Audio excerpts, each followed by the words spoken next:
Bonsoir à tous, bienvenue dans votre magazine sociétal. Plusieurs pays africains font face à une troisième vague de Covid-19 due au variant Delta.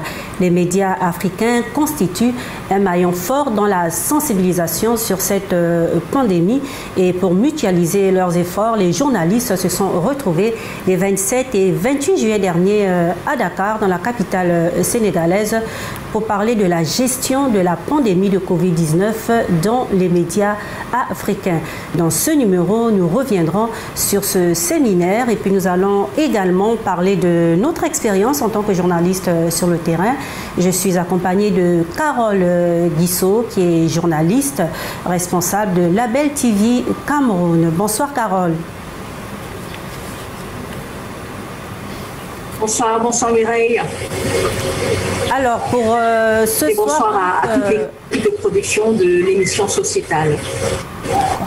Ce soir donc nous allons parler de la gestion de la pandémie dans les médias africains et nous allons revenir sur ce séminaire qui s'est déroulé ici à Dakar, qui a vu la participation de plusieurs journalistes, près de 30 journalistes en présentiel et 80 par visioconférence.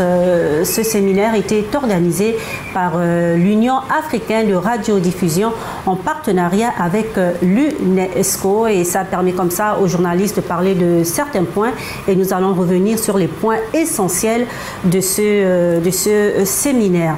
Pour commencer, nous allons voir avec monsieur Grégoire Ndiaka, directeur général de l'UAR, l'Union africaine de radiodiffusion, et avec également monsieur Maktar Silla, PDG de Label TV et expert UAR, les objectifs de ce séminaire. Une note, n'est-ce pas, dans la lutte que les patrons des médias mènent au quotidien pour protéger leurs journalistes. Parce que c'est de cela qu'il est question. Et l'atelier de Dakar a pour objectif, d'apprendre aux journalistes qui sont au front. Parce qu'après les médecins, c'est les journalistes qui sont au front. C'est eux qui rendent compte au quotidien de la gravité de la situation. Il est question de les protéger.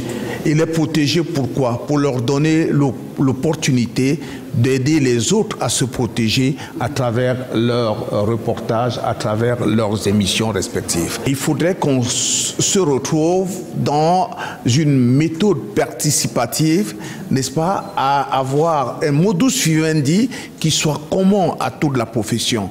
Vous savez, lorsqu'on dit qu'il faut se protéger, il n'y a pas, de mon point de vue, c'est vrai, on doit observer les mesures barrières, mais il faut avoir des attitudes particulières lorsqu'on va en reportage aujourd'hui. Et ces attitudes diffèrent d'un milieu à un autre. Il est question pour nous de trouver aujourd'hui un standard qui soit mutuellement bénéfique et mutuellement acceptable. Je vois le nombre de mes collègues qui tombent au quotidien. Et ce nombre-là m'inquiète.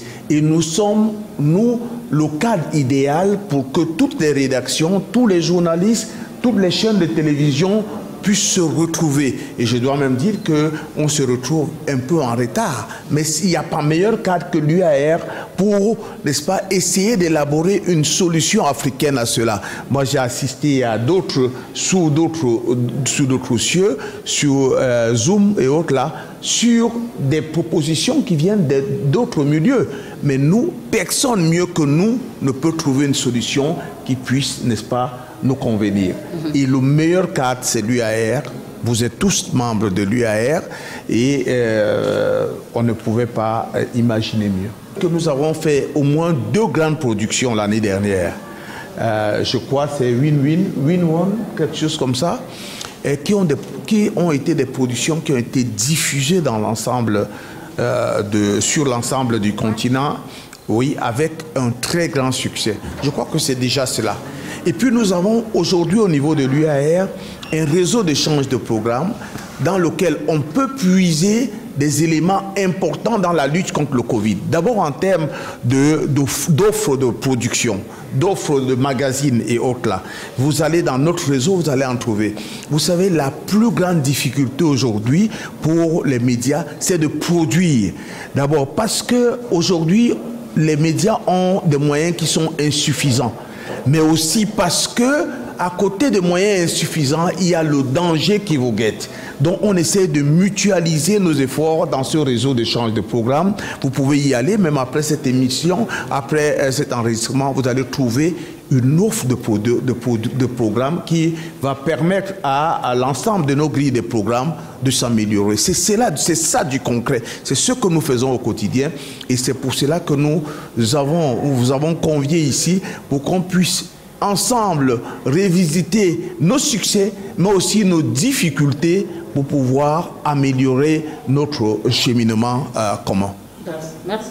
Plusieurs thématiques liées à la pandémie et au rôle des médias vont être abordées autour de 6 modules principaux qui vont de la science, mais pas de la science telle que nous pouvons la percevoir tout le temps ou la concevoir tout le temps, mais de manière très pragmatique pour les acteurs des médias que nous sommes, qui sommes véritablement, comme je l'ai dit, sur le premier plan, en même temps que les personnels de la santé.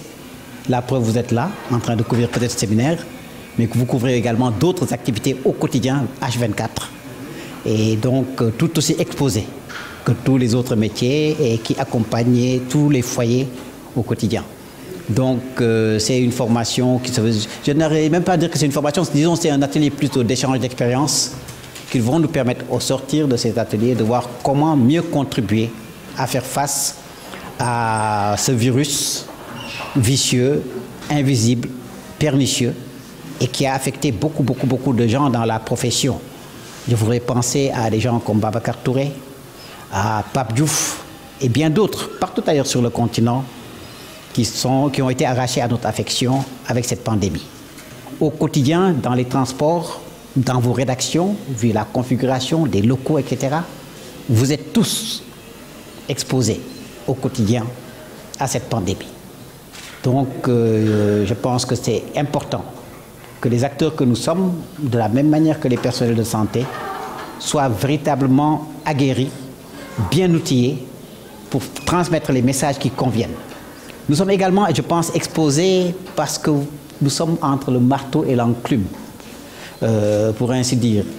Le marteau des institutions, des pouvoirs publics, qui ont leur manière de voir, qui politisent certainement quelquefois les choses, mais également du grand public, qui pensent que nous sommes des vecteurs de causes indéfendables.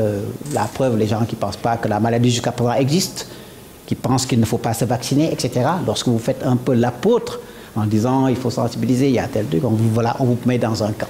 Donc nous sommes vraiment dans une situation très délicate et je voudrais en profiter pour lancer un appel à tous les pouvoirs publics, à tous les dirigeants africains, de tenir compte de la place prépondérante de ces médias qui accompagnent tous les autres secteurs. Il n'y a pas un seul secteur que les médias n'accompagnent pas. Quand je dis accompagner les médias, pas les patrons en tant que tels, bien sûr il faut les accompagner pour qu'on puisse faire face à nos charges, mais vous tous, individuellement. Dans les transports aujourd'hui, si vous n'avez pas de voiture, vous êtes exposé. Dans votre quartier, si vous êtes dans un quartier ou dans une habitation ou dans un immeuble, ou parce que vous ne l'avez pas, vous êtes exposé. Lorsque vous allez couvrir des événements sportifs, des événements culturels, des événements politiques, des événements comme celui que vous couvrez aujourd'hui, de tout ordre, vous êtes exposé au quotidien. Donc il faut en prendre une grande conscience. Et également aussi, je pense que c'est une manière également de nous remettre en cause en tant que professionnels. Nos manières de travailler ont changé. Nous nous adaptons. Nous utilisons les Zooms, nous utilisons pas mal d'autres pratiques. Pour les besoins de l'interview, moi j'ai enlevé le masque, mais vous tous, vous avez vos masques aussi aujourd'hui. Donc les gels, etc. Mais tout ça également sont des finances, sont des moyens qui sont nécessaires. Et au-delà de vos propres personnes, c'est vos familles, parce que le soir ou tôt le matin, quand vous rentrez, vous rentrerez dans vos foyers. Donc vraiment un appel pressant pour dire qu'il faut donner la place aux médias, qui ne sont pas là seulement comme quelque chose qu'on utilise comme un Kleenex qu'on jette après. Les médias sont un facteur déterminant dans toute politique qui se veut de développement. Aucun développement ne peut se faire sans l'accompagnement des médias, parce que nous sommes véritablement des facilitateurs, nous sommes des véhicules qui permettent de persuader les populations en tant que telles et d'accompagner. Également au niveau du leadership, je pense qu'il faudrait effectivement avoir ces témoignages de journalistes, parce que beaucoup de rédactions aujourd'hui sont affectées partout, qui puissent venir face caméra, dans les radios, dans les télés, être un peu ces gens qui sont quelquefois des icônes auxquelles les gens croient, qui peuvent être des leaders en termes de persuasion, et dont la parole, quelquefois, l'image et le verbe peuvent aller beaucoup plus loin que celui de n'importe quelle autre institution parce que les gens ont de l'admiration et une conviction et ils ont j'allais dire, une sorte d'un peu de confiance en ces gens qui leur transmettent ces messages de prudence, de prévention. Quand vous êtes en tant que journaliste, on vous dit mais vous n'êtes pas un scientifique, vous n'êtes pas un médecin. C'est une question véritablement de perception, de confiance. Donc c'est là où les messages, quel type de communication, impliquer les professionnels des médias. Donc comment confectionner les messages, comment les adresser, selon les publics que vous adressez. Quelqu'un qui est allé à l'école, quelqu'un qui n'est jamais allé à l'école, un vieux, un jeune, etc. C'est des messages tout à fait différents, c'est des approches tout à fait différentes. Et quelquefois le journaliste est peut-être un intermédiaire qui va aller voir peut-être un chef religieux qui accepte lui, face caméra, de se faire vacciner. Le journaliste qui aura réussi ça peut-être aura permis peut-être à une communauté peut-être de 100 000, 200 000, 1 million de personnes d'aller se faire vacciner parce qu'il aura réussi cette prouesse. Donc il n'y a pas, j'allais dire, de recette miracle. C'est un accompagnement qu'il faut. Je pense que dans toutes nos rédactions, sur tous nos supports, nous faisons au quotidien des articles, des reportages, etc. sur cette question-là. Il faut que tout ce mouvement, lorsqu'il y a des fonds qui sont disponibles, de la même manière qu'on achète des vaccins, il faut donner la piqûre médiatique et la piqûre aux journalistes aussi, et elle est financière. Il y a des magazines qui se font, il y a beaucoup de médecins, beaucoup de gens qui sont sur les plateaux, des radios, des télévisions, qui sont interviewés par les journaux, sur les sites web, etc. Ça se fait. Il faut accélérer véritablement le mouvement. Alors Carole, de ces interventions, on retient que le journaliste est au premier plan, les journalistes sont au premier plan. Après les médecins, ils sont également au front et ils ont justement besoin d'être aguerris, d'être outillés pour bien faire passer l'information. Ils ont également besoin d'être protégés, de se protéger pour bien faire passer l'information. Quel est votre avis ? Oui, je reviens sur ce que venait de dire le patron de la Belle Télévision, M. Matar Sylla, qui disait que le journaliste était un des maillons forts de la lutte contre la pandémie en Afrique et que les gouvernements devraient leur donner leur place et surtout les accompagner financièrement. Ça, c'est une vérité crue. C'est comme ça, les journalistes, après le corps médical, sont les premiers partenaires des gouvernements dans la lutte contre le coronavirus.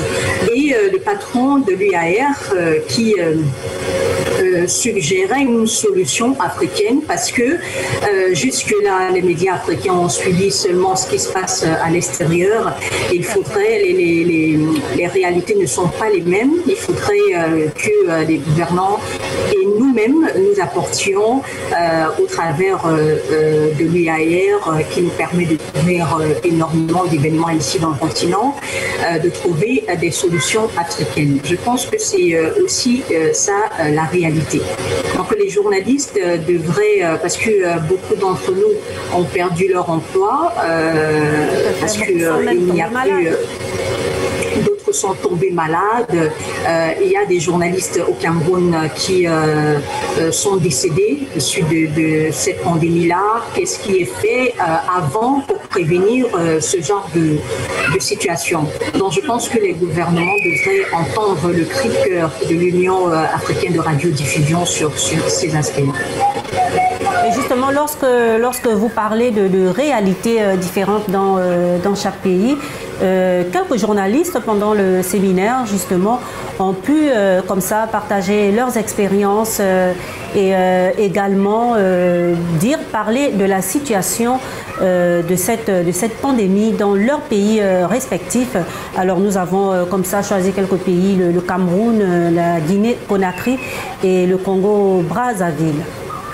Pour le cas du Cameroun, le pays a été très impacté au départ par cette pandémie. Aujourd'hui, la situation épidémiologique est telle que c'est un peu plus de 82 000 personnes qui ont été infectées et 80 000 qui ont obtenu leur guérison. En ce moment, la situation est un peu stable dans la mesure où, en quittant le Cameroun, il y a 24 heures seulement, 6 personnes étaient sous hospitalisation avec aucun malade sous oxygénothérapie, ce qui n'était pas le cas au début de cette pandémie, notamment lors des premières et deuxièmes pics où les hôpitaux et les sites spécialisés de prise en charge étaient saturés.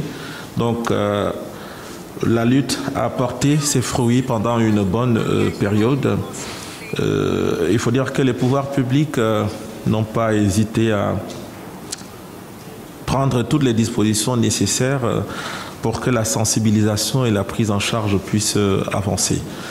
À la télévision nationale, il a institué pour le cas de la télévision une fenêtre de direct dans chaque édition principale du journal le soir. Chez nous, ça s'appelle le 20h30. Au départ, c'était 6 minutes de sensibilisation en direct. C'est le journaliste qui intervient, moi notamment, avec un expert de la santé. Mais à mesure qu'on obtenait des résultats positifs, on a réduit cette fenêtre. Aujourd'hui, elle dure 2 minutes. Il s'agit généralement de présenter la situation épidémiologique ou de sensibiliser sur l'importance des mesures barrières ou alors d'autres thématiques qui tiennent à l'actualité, comme actuellement il s'agit de la vaccination. Seulement ces efforts et de la télévision nationale, des pouvoirs publics sont un peu freinés. On a parlé du déni tout à l'heure, c'est le même cas au niveau du Cameroun. Il y a aussi que les populations sont réticentes. D'aucuns estiment que le coronavirus, c'est une maladie qui ne tue que les Occidentaux, mais pas les Africains. Ils estiment que les solutions se trouvent dans la pharmacopée africaine.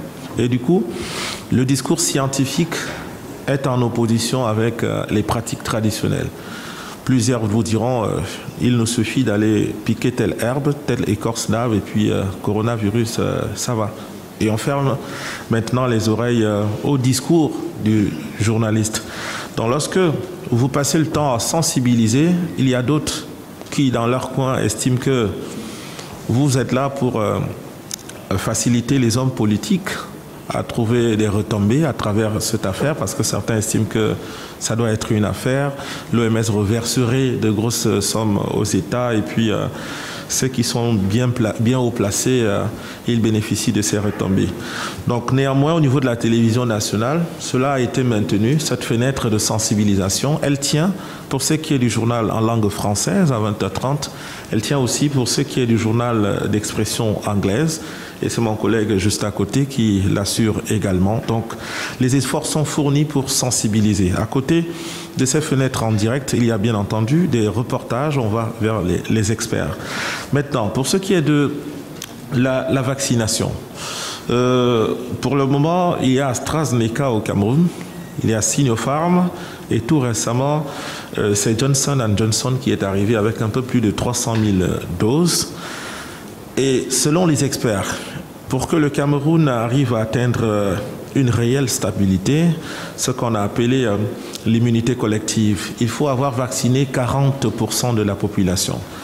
Pour les 28 millions de Camerounais que nous sommes, c'est environ 13 millions de personnes à vacciner. Or, en ce moment, après la première campagne, après la deuxième campagne, nous n'avons atteint que 2% de la population vaccinée, au même moment où personne ne veut plus de cette vaccination. Plusieurs font carrément la sourde oreille. Quel que soit le discours que vous tenez, même s'il y a des campagnes d'intensification, des campagnes de proximité, plusieurs refusent de le faire. Même si les autorités ont montré pourtant la direction à suivre, c'est le Premier ministre qui se fait vacciner, ce sont les membres du gouvernement, ce sont les élus du peuple. On associe parfois aussi d'autres leaders des communautés. Seulement, j'ai l'impression que le discours traditionnel, il a pris un peu le pas. Je voudrais aussi indiquer que pour ce qui est des pouvoirs publics, on est arrivé au stade où on a autorisé la commercialisation de 4 produits issus de la pharmacopée traditionnelle. C'est des produits qui viennent en appui. Et on dit clairement qu'il ne s'agit pas des traitements, mais ce sont des produits qui viennent juste en appui aux protocoles qui ont été mis en place. Cela semble encourager davantage ceux qui ont choisi de fermer leurs oreilles au discours scientifique.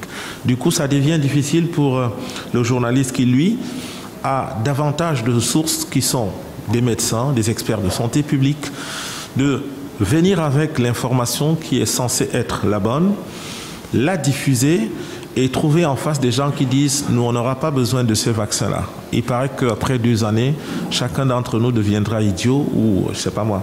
On dit des choses de ce type-là. Donc voilà à peu près la situation pour ce qui est du Cameroun. Je vous remercie.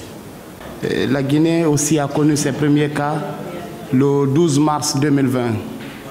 Et depuis cette date, on a enregistré 25 126 cas pour 23 946 guéris. Maintenant, à ce niveau, on a connu 205 cas de décès. Alors aujourd'hui, il faut dire que quelques 700 000 personnes ont déjà reçu 1 ou 2 doses de vaccin. Il y a 4 vaccins qui sont actuellement en cours d'utilisation en Guinée. Il y a AstraZeneca avec le plan COVAX. Il y a Sinovac, Sinopharm et enfin Sputnik V. Et début août là, et il y a 2 millions de doses de Johnson & Johnson aussi qui sont attendues dans le pays. Ça veut dire que lorsqu'on prend le taux de vaccination dans le pays, on est à 4%. Parallèlement à beaucoup d'autres pays, il faut dire que la Guinée quand même a connu une certaine expérience dans le cadre de la gestion des épidémies avec le cas d'Ebola qu'on a connu en 2014. Donc aujourd'hui, ça fait qu'il y a un système de coordination en termes de gestion, de prévention qui fonctionne pour le moment, même si quelques cas sont signalés. Parlant à présent de la télévision nationale, depuis la déclaration des premiers cas, les premiers actes qui ont été posés d'abord par la RTG, c'était de mettre une équipe à la disposition de l'Agence nationale de la sécurité sanitaire. Détacher cette équipe là-bas pour que l'équipe suive de près toutes les activités qui sont menées et pour que nous ayons les informations en temps réel. Donc ça a été fait. Ça nous a permis de justement créer aussi un espace juste après le journal qu'on a appelé Corona Info. Corona Info, c'est un espace de sensibilisation, c'est un espace d'information sur l'évolution de la maladie, sur comment les citoyens sont censés se comporter face à cette pandémie. Et je pense que à ce niveau, cet espace est très suivi juste après le journal. Dans le 20h30 également, en plein cœur du journal, on a le bulletin de santé journalier qui passe et qui retrace le nombre de cas positifs du jour, le nombre de guéris sortis dans les centres de traitement du jour. Donc, ce sont ces partages d'informations que nous faisons et nous avons eu quand même la chance aussi de faire quelques grands reportages, des grands reportages au niveau des centres de réanimation. On a été dans les centres de réanimation de trois centres de traitement des épidémies. On a pu rencontrer les malades qui sont sous oxygène. On a pu échanger avec certains d'entre eux qui étaient vraiment dans des difficultés. Ces témoignages-là sont passés à la télévision. Ça a beaucoup aidé les gens à prendre la maladie au sérieux, même si, il faut le noter, les réticences continuent dans la localité et dans certaines localités, et même si les médecins continuent à avoir des difficultés dans le cadre de la prise en charge globale ou la gestion globale de cette pandémie. Donc lorsqu'on me demande sur ce que nous faisons, voilà le travail que fait la RTG au quotidien pour arriver à conscientiser les citoyens, à accepter que le coronavirus existe, que c'est une maladie qui tue et qu'il faut l'accepter ainsi et respecter les gestes barrières. Merci. Donc, il y a eu donc jusque-là 13 156 cas de contamination et 177 décès liés au coronavirus dans le pays depuis le début de la pandémie, mais plusieurs guérisons aussi, il faut l'admettre. Il faut dire que c'est par miracle que finalement nous survivons à cette maladie parce que nous n'avons pas des structures sanitaires assez suffisantes pour couvrir, disons, un jour s'il y avait l'hécatombe, on se demande bien ce qu'on va devenir parce qu'on est des pays en développement et c'est donc Dieu, miraculeusement en tout cas, qui arrive à aider cette population qui est ignorante des gestes barrières, qui ne met le masque que lorsque un agent de police se met à le poursuivre. Et avec nos réalités de marché, où nous avons des marchés qui sont dans une proximité, c'est-à-dire que le milieu est tellement exigu. En tout cas, cela prédispose beaucoup de nos concitoyens à attraper le virus. Mais je pense que jusque-là, nous tenons le coup, peut-être miraculeusement. Et voilà ce que je peux dire au sujet de cette pathologie. Si bien que dans nos émissions, souvent on se dit, mais pourquoi la conscience citoyenne ne suit pas, malgré les spots publicitaires, malgré toute cette sensibilisation qui est menée par une commission nationale de riposte à la Covid, les décideurs eux-mêmes qui sont montés au créneau en se faisant vacciner en premier, le chef de l'État et tout le monde, les députés, mais malheureusement, il y a des réticences. Donc, nous en sommes arrivés à réaliser que finalement, il faut revoir la copie de notre sensibilisation. C'est des émissions que nous avons partagées avec des experts en la matière, des scientifiques, parce que, comme vous l'avez dit, le nœud du problème, c'est cela.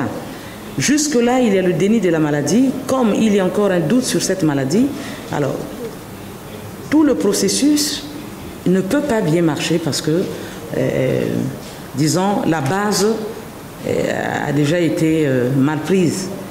Nous avons vraiment d'énormes problèmes pour que les populations nous suivent.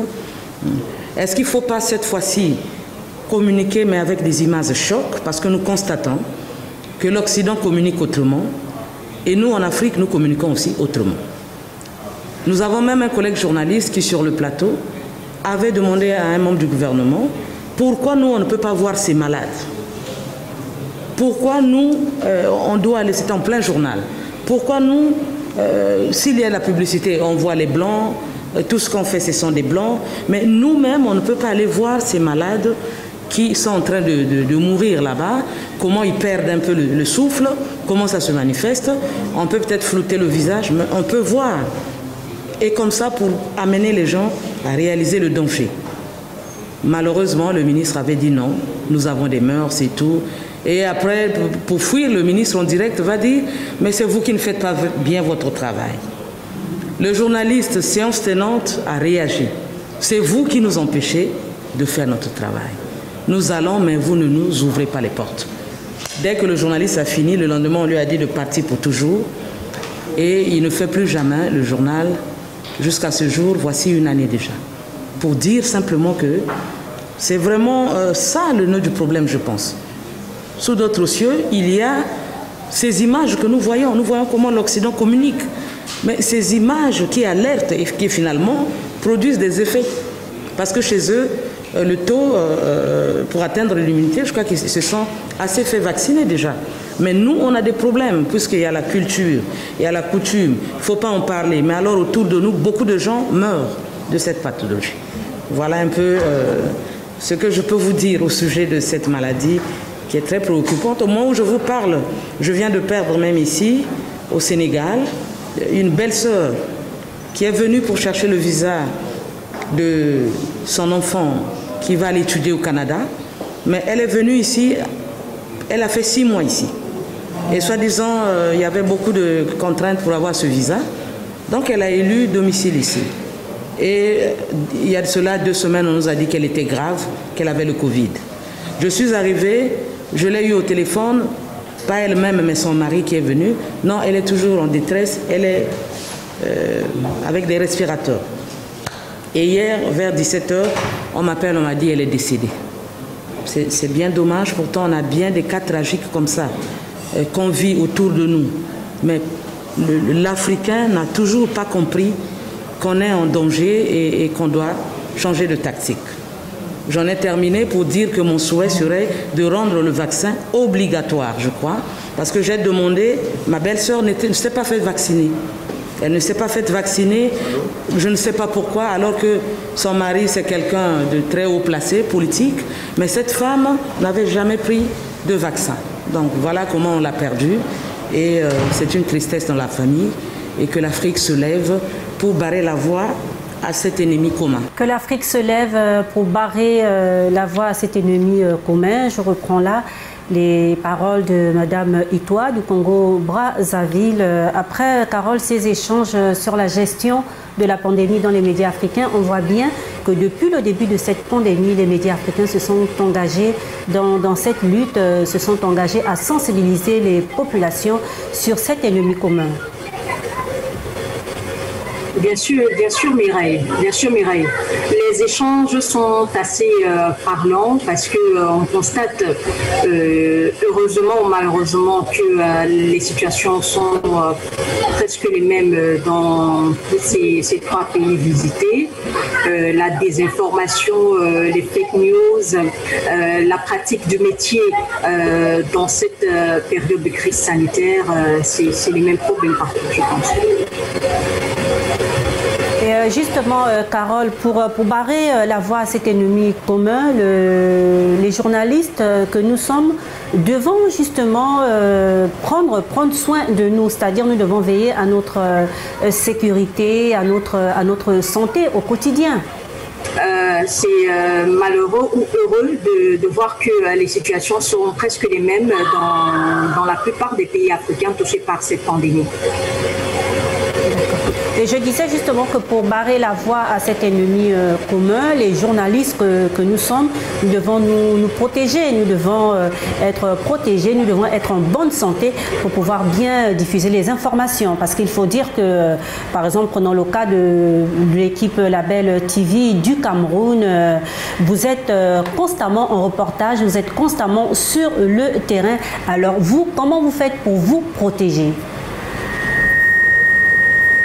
Je le disais tout à l'heure en début d'émission, je disais qu'il y avait certains confrères que nous avons perdus de suite de cette maladie, certains confrères qui, dans la recherche de la bonne information, ont contracté le virus et en sont décédés. C'était l'année dernière, lorsque la maladie, le Cameroun observait un certain pic sur sa courbe de taux de prévalence. Donc le journaliste, si on doit dresser les martyrs, c'est l'un des martyrs de cette période de crise sanitaire, parce que nous sommes obligés de chercher à aller sur le terrain, d'aller sur le terrain pour chercher la bonne information, pour lutter contre les fake news qui nous mettent dans cette situation aujourd'hui où il y a que 2% de la population camerounaise qui est vaccinée à cause de cette désinformation-là qui circule depuis l'avènement de cette pandémie au Cameroun en mars 2020.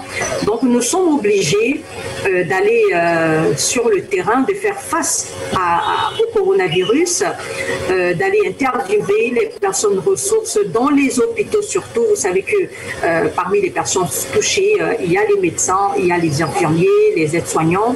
Nous devons aller en contact de cette personne et je vous assure que même lorsque vous êtes protégé, même lorsque vous avez votre cache-nez, c'est à la maison qu'on pousse son ouf de soulagement. On espère qu'on n'a pas contracté le virus parce qu'on ne sait finalement pas comment on le contracte malgré toutes les protections prises. On a notre solution hydroalcoolique dans le sac, on les prend à la sortie et à l'entrée des taxis, à l'entrée des voitures.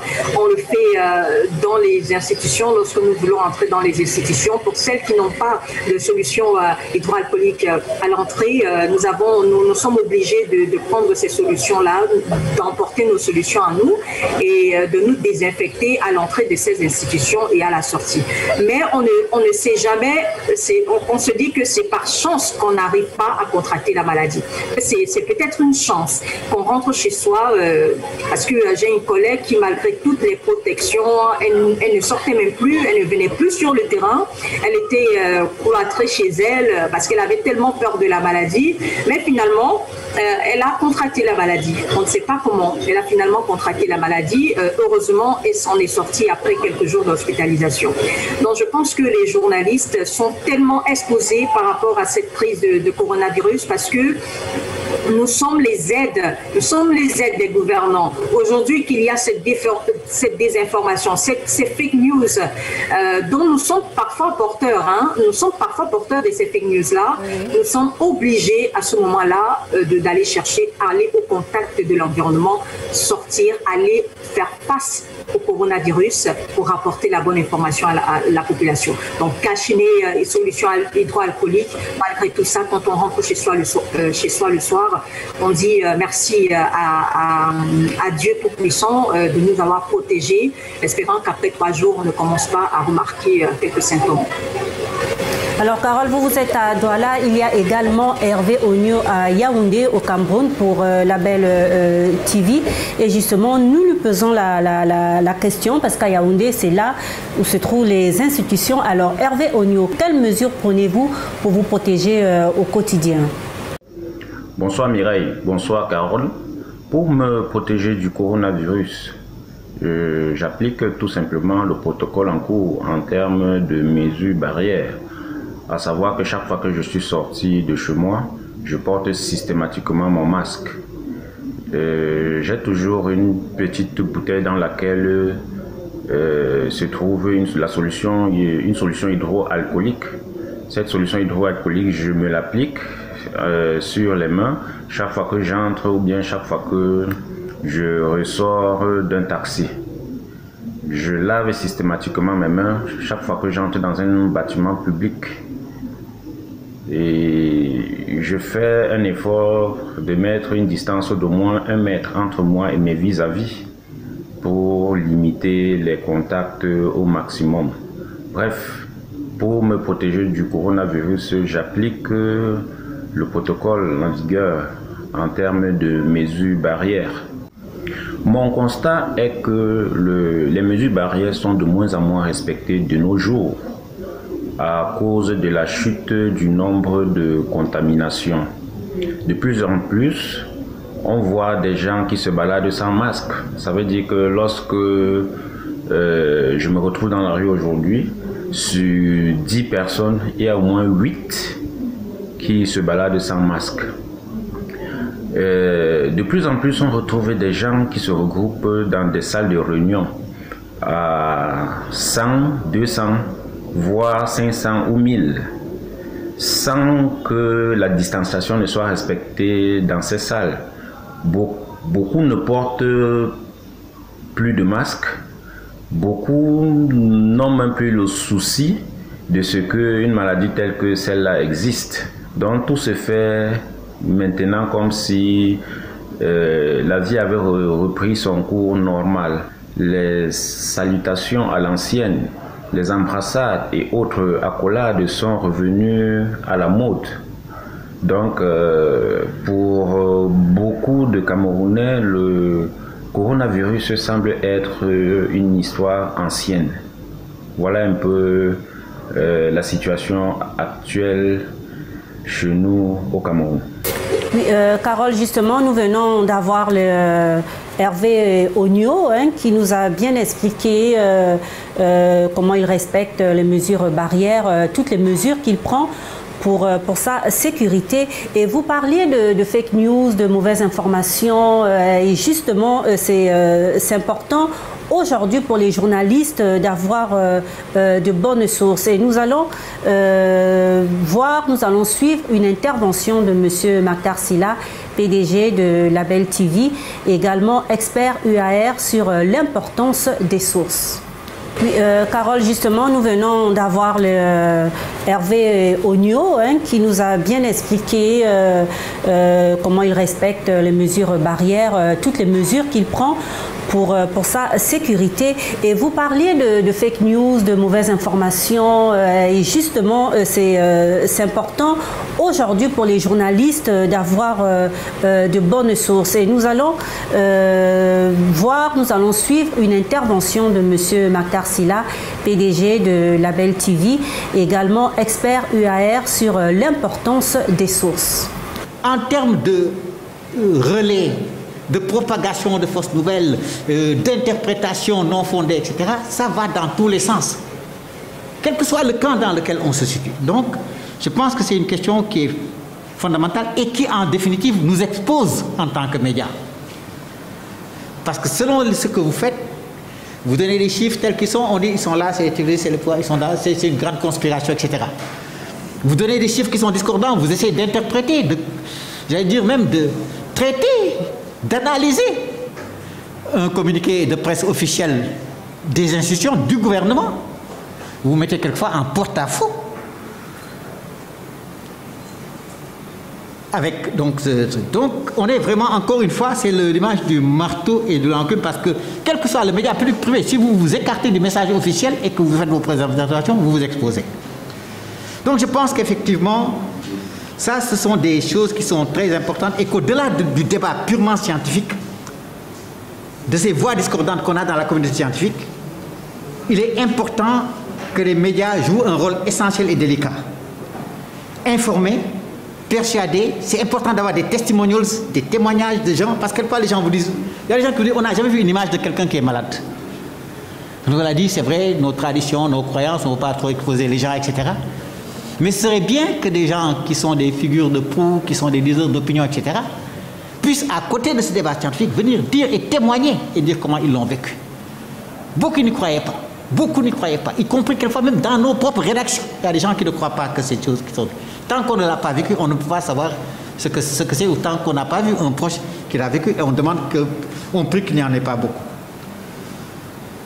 Et il y a également le scepticisme. Quelle place pour le scientifique, la démarche scientifique dans le scepticisme, lorsque le scepticisme est ancré dans les mentalités? Vous avez beau faire tout, donnez vos sources, donnez vos trucs, etc. Mais chaque fois, il y aura des gens qui viendront par derrière venir raconter tout et n'importe quoi. Mais cela ne doit pas nous décourager, parce que c'est une tâche qui est utile, qui est nécessaire, qui est impérative, qu'il nous faut mener. Et cela pose également, je pense, même d'autres questions. Vous voyez, aujourd'hui, vous voyez, forme des communiqués. Quelquefois, moi, en faisant les revues, je fais une revue de presse tous les jours sur toutes ces questions-là. Où vous vous rendez compte, vous avez l'impression que chaque pays africain, chaque gouvernement africain est le champion de la lutte contre le Covid. On est le traité, on a ramené Atta, etc. Chacun, vous êtes dans chaque pays, chaque gouvernement, chaque pays est vraiment le champion. Au-delà des chiffres que l'OMS et tous les autres peuvent donner, chacun dit oui, on est parmi les 5 premiers africains. Sur quels critères? Classement fait par qui? Sur quelle base? Quel rapport par rapport à la démographie? Par rapport au corps médical? Par rapport aux structures qui existent? Par rapport à la vaccination, etc. Ça va dans tous les sens. Et ça également, ça participe à la démobilisation des populations lorsqu'ils ont des messages qui sont comme ça tout à fait contradictoires, où les médecins entre eux n'ont quelquefois pas le même langage, où les chiffres qu'on donne, même s'ils sont réels ou pas, mais quels que soient les chiffres que l'on donne, ça sont des gens qui sont dépistés. Il faut le rapporter à la population globale pour se rendre compte qu'effectivement, c'est beaucoup plus important que les chiffres que nous communiquons. Est-ce qu'on a dépisté tout le monde? Et si on a dépisté, à quelle période? Vous dépistez quelqu'un aujourd'hui, le lendemain, il peut être malade, ainsi de suite, ainsi de suite. Donc, véritablement, il y a beaucoup de choses qu'il faut relativiser, remettre en contexte et donc placer. Et je pourrais peut-être conclure sur cette question-là en disant que cela nous interpelle également en tant que médias pour donner une place plus importante aux programmes scientifiques. Sur nos grilles de programmes de radio, de télé, de trucs, et dans nos pages, même de médias, de tout, etc. C'est vrai, beaucoup de chaînes de télévision ont des programmes sur la santé. Mais ça va au-delà de la santé. Et cela nous interpelle, je pense, et c'est important également au-delà de fait. Et l'UAR est le réceptacle et le véhicule par excellence qui peut permettre de capitaliser, de mettre ces choses-là. Si aujourd'hui on disait que chaque chaîne de TV, etc., on a la minute Covid, mais en donnant des angles de traitement, en disant cette semaine on donne des trucs sur les... On veut des médecins, on veut des virologues, on veut des gens qui l'ont subi, des témoignages, etc. Ça peut nous fournir un package qui, au lieu de mettre tout le temps nos trucs, nos clips qui ne servent à rien, dans le contexte actuel, peuvent effectivement être d'une grande efficacité, que ce soit la minute Covid UAR avec tous ses membres, en français, en anglais et dans toutes les langues. C'est des initiatives qui ont l'air de rien, mais qui permettent de délocaliser et de donner, comme on dit en anglais, the big picture, de sortir de nos environnements locaux étroits pour aller dans une perspective beaucoup plus globale et qui permet effectivement de sentir que ce n'est pas des histoires que l'on raconte ici, que c'est valable dans tel autre pays, que tel autre pays le fait. Un pays comme le Gabon aussi, qui est également un beau pays, où je dis aujourd'hui, au chiffre d'hier, le Gabon est à 62 cas actifs. Sur près de 1 million de tests, 900 et quelques mille tests. Sur une population de 2 millions, 900 et quelques mille tests. Mais depuis que le Covid existe, le Gabon est sous couvre-feu depuis 16-17 mois. Malgré les trucs des gens qui sont... La Suisse a été au début pour la vaccination. On se rend compte, je pense, des chiffres que j'ai, mon frère va me dire, mais je pense que c'est 80% d'hommes qui se vaccinent. Les femmes ne se vaccinent pas, 20% à peu près. Parce qu'on dit, voyez, si vous vaccinez, pour avoir des enfants après, il y a des répercussions, etc. Donc, elles ne se vaccinent pas. Et le président, dans un dernier message, avait dit, les gens qui se vaccinent pratiquement, eux, le couvre-feu ne s'applique pratiquement pas à eux. Avec votre carte d'identité, vous pouvez ce que vous voulez. Mais ça a monté comme une flèche. On est parti, je pense, de 4 000, 5 000 à plus de 60 000 vaccinés aujourd'hui. Et je pense que ça, ce sont des questions évidemment qui sont fondamentales. Parce que le couvre-feu de tout temps, aujourd'hui, c'est de 5h à 21h. Il y a des mesures de restriction. Qui que vous soyez, vous débarquez au Gabon avec votre test de moins de 72 heures. Qui que vous soyez, vous faites un test à l'aéroport. Obligatoire. Si vous n'êtes pas vacciné, on vous met dans un hôtel à votre charge. Au moins 24 heures le temps d'avoir votre résultat. Si vous êtes positif, vous resterez là-bas, je pense, à ce temps, avant que les structures sanitaires vous prennent. Gardés par aussi bien la garde républicaine, la gendarmerie, la police, les corps hétéroclites. C'est depuis que ces mesures sont prises, le Gabon est à 62 cas actifs à l'heure actuelle. C'est draconien, c'est difficile, c'est contraignant. Depuis le début, c'est le seul pays au monde qui n'a jamais levé le couvre-feu. Mais les résultats sont là, ici, aujourd'hui. Avec pas des voix d'écran, comme il a dit le COPIL. D'ailleurs, le porte-parole du COPIL, qui était médecin, est devenu le ministre de la Santé. Donc, pour dire qu'il y a en termes de benchmarking, d'apprentissage, d'échange d'expérience, également, on peut arriver véritablement à des solutions. Et dès le départ aussi, un effort qui a été fait en termes d'investissement médical. Avec les plateaux respiratoires, les masques, etc. Les premières commandes, tout à fait au début. Le Gabon a affrété des avions d'Ethiopian Airlines en gogo, des combinaisons pour les personnels médicaux, etc. Tout ça. Ça, quand je parle de mettre ce type de programme, cette minute Covid, c'est de montrer ces choses-là, montrer que dans ce pays-là, tu ne peux pas venir qui que tu sois. Ils ont limité les vols. Chaque compagnie, 2 vols par semaine. Toutes les compagnies aériennes. Si vous transportez quelqu'un, mais il y a des répercussions. Donc, si ces choses-là se montrent, qu'on montre l'histoire de la pharmacopée, ou tout ça, ou effectivement, qu'il ne faut pas écarter. Au Cameroun, montrer comment ça fonctionne, etc. Tout. Je pense que si on met toutes ces choses-là ensemble, ça peut aider toute la communauté et toute l'Afrique à trouver ses propres voies, ses propres solutions. Parce que je pense que quelqu'un l'a dit, je ne sais pas si c'est Emmanuel qui l'a dit dans des trucs, ou notre sœur du Congo, la manière de communiquer et d'appréhender les problèmes, même si la maladie est là, nous sommes dans des contextes et des environnements différents, où la science, là-bas, c'est très cartésien et tout. Chez nous, c'est beaucoup moins cartésien. Mais il ne faut esquisser ni l'un ni l'autre, mais trouver notre propre approche pour avoir l'impact et les résultats que nous attendons. Alors, Carole, pour revenir sur ce que disait M. Mactar Sylla, c'est important d'avoir les bonnes sources, d'aller vers les bonnes sources, et puis notamment les scientifiques, qui ont quand même des sources fiables. Mais bien sûr, bien sûr. On a même, nous les journalistes généralistes, nous nous sommes spécialisés depuis que le coronavirus est arrivé, parce qu'il y a un manque de journalistes spécialistes au Cameroun. Voilà, donc dans les rédactions, très souvent, les papiers santé sont donnés aux stagiaires, aux journalistes qui viennent de l'école. C'est pas trop une rubrique très très prise en compte, quoi. Mais depuis l'avènement du coronavirus au Cameroun, les journalistes qui faisaient les papiers de santé comme ça sont très très suivis, très très suivis. Et je vous assure que certains même qui faisaient de la politique, qui faisaient des sujets économiques, se sont découverts des talents sur la couverture scientifique, sur la couverture des pages de santé. Voilà, parce que ça concerne tout le monde, le coronavirus, tout le monde est concerné. Mais justement, toutes les rubriques sont concernées. Oui.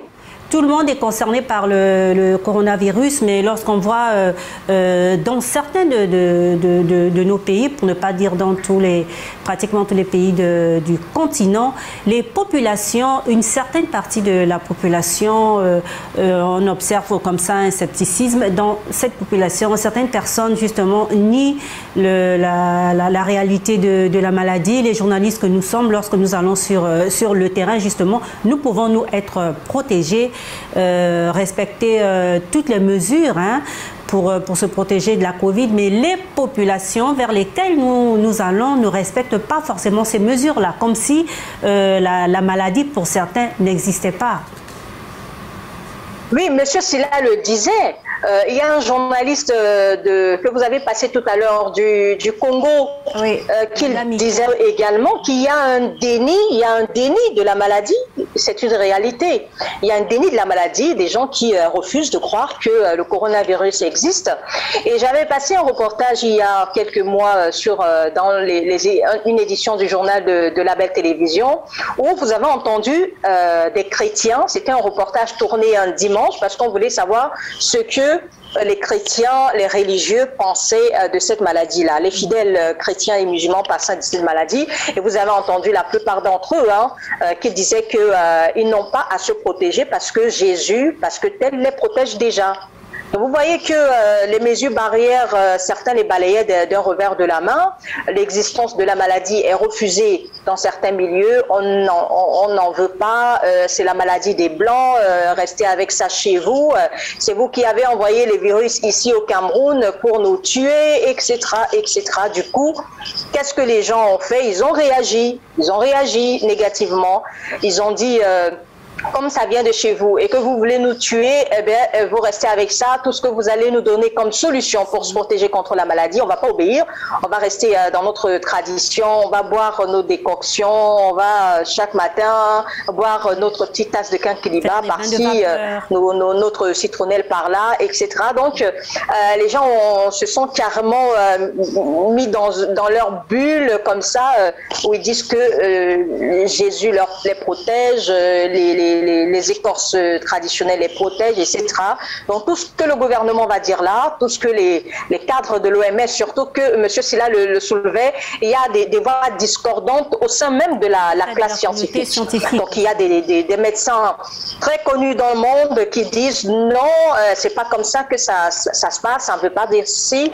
L'OMS, c'est l'Organisation mondiale de la santé, qui dit autre chose. Vraiment, ces voix discordantes qui embrouillent les populations. On ne sait plus là où à qui faire confiance, on ne sait plus la personne qui va nous protéger. Donc on décide de se protéger soi-même avec ce qu'on croit, avec nos propres croyances, avec notre héritage traditionnel pharmaceutique. Voilà, on essaie de se protéger autant que faire se peut. Donc je pense que le journaliste à ce moment-là, qu'est-ce qu'il fait? J'avais soulevé le fait que quand on parle de fake news, etc., il y a des journalistes qui sont porteurs de ces fake news-là. Parce que vous vous rappelez dès le départ, quand la maladie était annoncée, il y avait une certaine cacophonie dans la communication, même au sein des conseils scientifiques des pays européens. Il y avait une certaine cacophonie dans l'information. On ne savait plus qui disait la vérité. On avait l'impression qu'il y avait une certaine omerta dans cette communication sur la pandémie du coronavirus.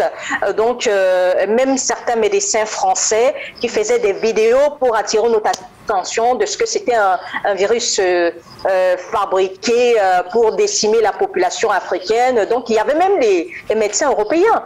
Donc on peut dire, et qu'est-ce que les journalistes africains faisaient?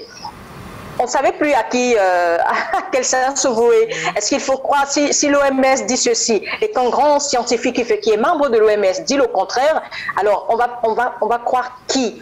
Aujourd'hui que tout le monde sait que le virus existe, tout le monde est d'accord qu'il faut se soigner, tout le monde est d'accord que le virus tue, on essaye de se protéger nous-mêmes. Je reviens encore sur cette solution du DG, du directeur de l'Union africaine de radiodiffusion.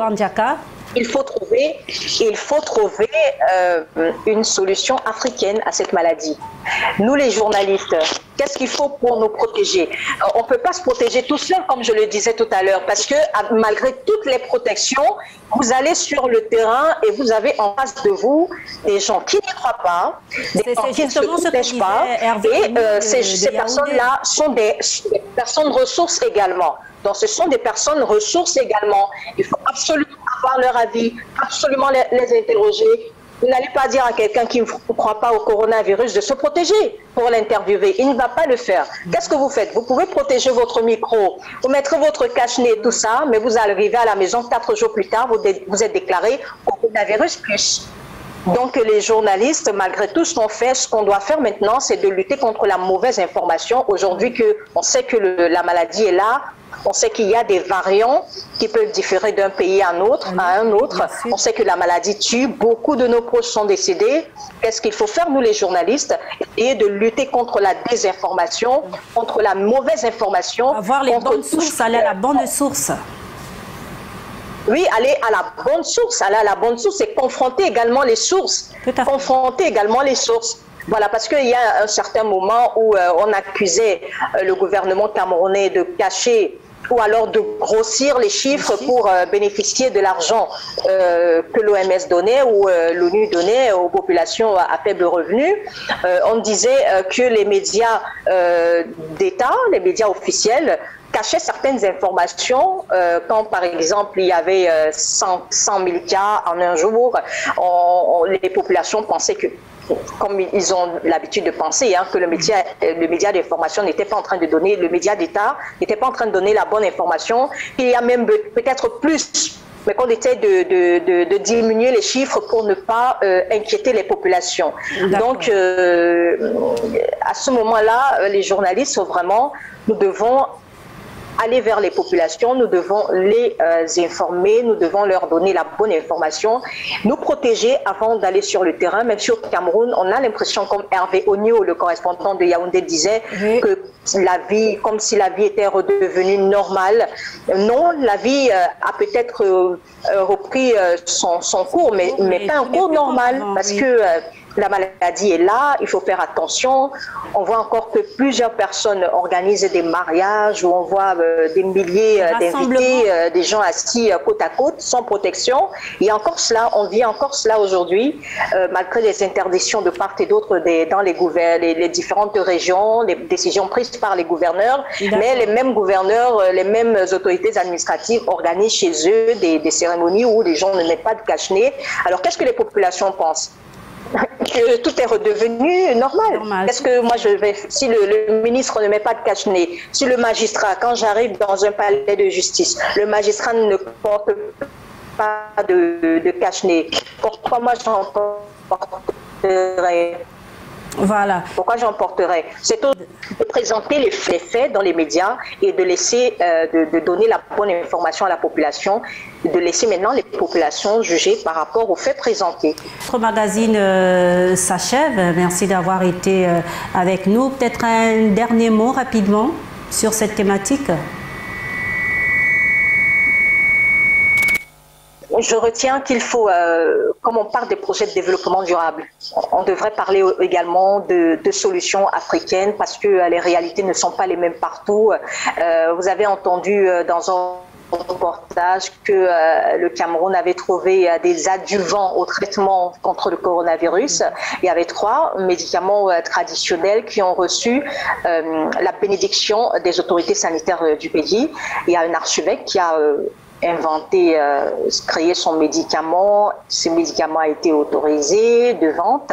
Il y a un cardiologue. Vous voyez que les journalistes politiques qui se sont spécialisés en santé depuis le coronavirus ne sont pas les seuls. Il y a des médecins également, cardiologues, gynécologues qui sont spécialisés, qui se sont spécialisés en biologie, comme ça, pour essayer de découvrir des traitements à cette pandémie.